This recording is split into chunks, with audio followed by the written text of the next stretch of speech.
Their stuff's way nicer. Alright, here we go. Actually, I can't see without squinting. Are my glasses on the table? I don't know, darling. Have you had makeup as well? I can't see the sun. I can't see the bloody glasses either. Oh well, we'll have to go glassless.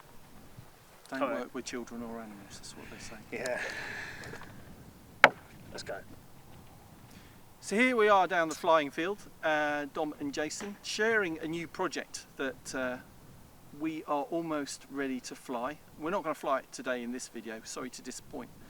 But we've been on a long journey, I think, with fixed wing FPV models and searching, haven't we, Jay, for the... Tried all sorts, yeah. We've tried all sorts of things. We've done the free wing Avanti, we've done the free wing Spitfire. We've done the Avios Spitfire. Have we done anything else? I've done the FMS A10.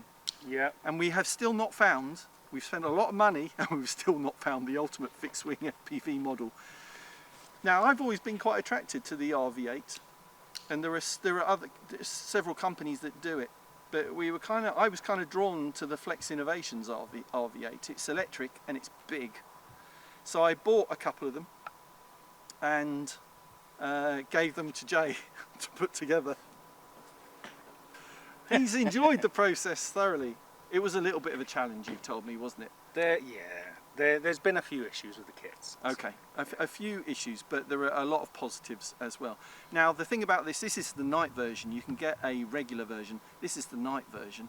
So we're not just going to do head-tracked FPV with these.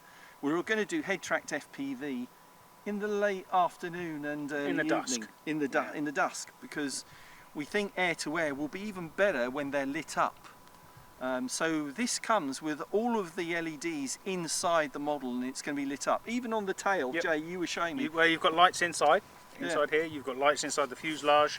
You can see lights here, LED strip here, LED strip going all the way down the tail, LED strips in the wings. So the fuselage physically lights up. The whole thing glows like a glow-in-the-dark plane. And it flies really well, because I saw one fly at Weston Park. The Flex Innovations team, the Aerobatics, really great team they had there displaying, and this flies so light and so slow, so I thought it would actually be ideal. It's got such a thick wing. Thick wing, big wing, long cord, electric, light. So yeah, it was the obvious choice. But then what we've done, we thought long and hard about how we're going to rig it up for head-tracked FPV. Now, the ultimate thing you want to do is put it inside the canopy.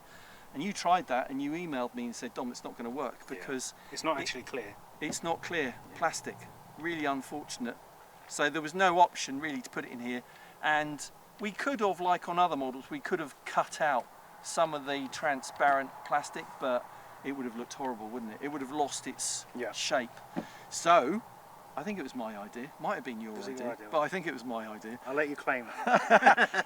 I had the idea of putting it high up on the tail, because I've put cameras, like Mobius cameras and run cams, up high up on the tail, and you get a brilliant view. But then you did the design work, and you've made this. Yeah. You made that. Yeah. So it's just we haven't got tilt on this one. We've just gone for pan, so you can look left and right. Without any issues, and it's just a pan unit, easily converted to tilt. It's just one extra part and an extra servo, but it will come even higher. Yeah.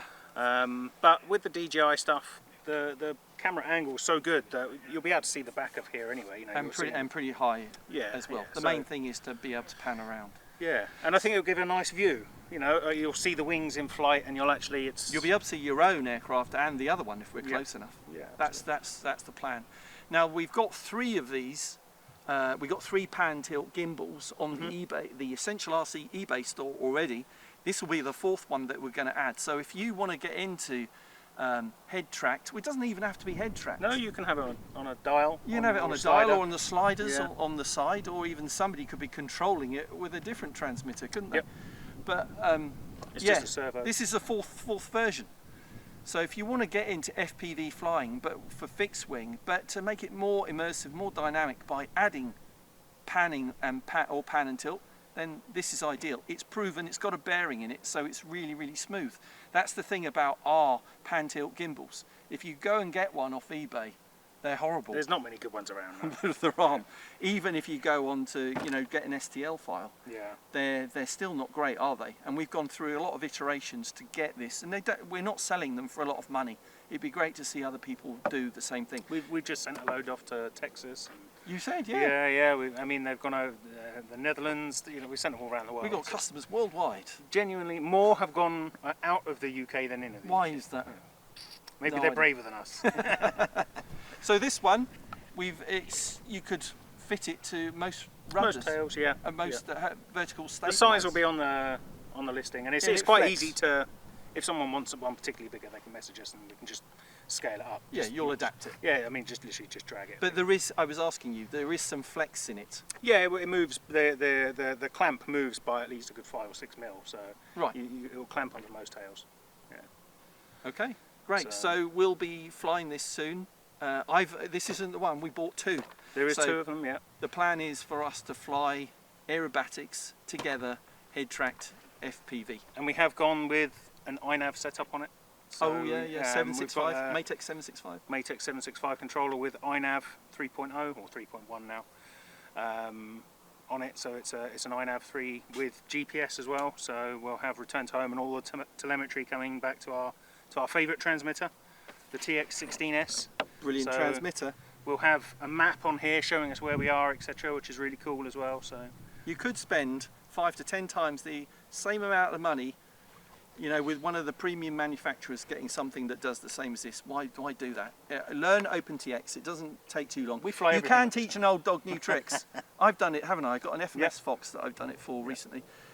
It doesn't take too long to learn. Once you've got your head around OpenTX, it's so powerful. I mean, it will do so much more than a Futaba or a Spectrum or something like that. Yeah, it's just more powerful and flexible. Definitely.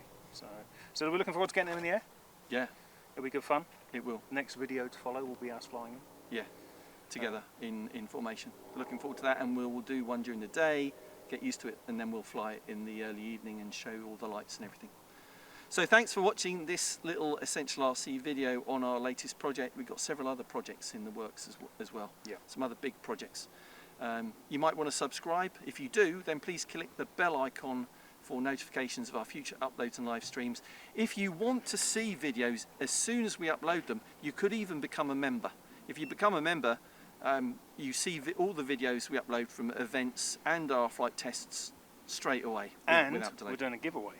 Oh, we are doing a giveaway. For members. For members. And we'll do that regularly as well. So the latest one is we're giving away a pan tilt gimbal to a member that we pick out of a hat in the very near future. But you have to be a member, and becoming a member costs less than a coffee. Less than a cup of coffee. So we think it's worth it. Thanks very much for watching, and we'll see you soon. Cheers, Jay. Cheers.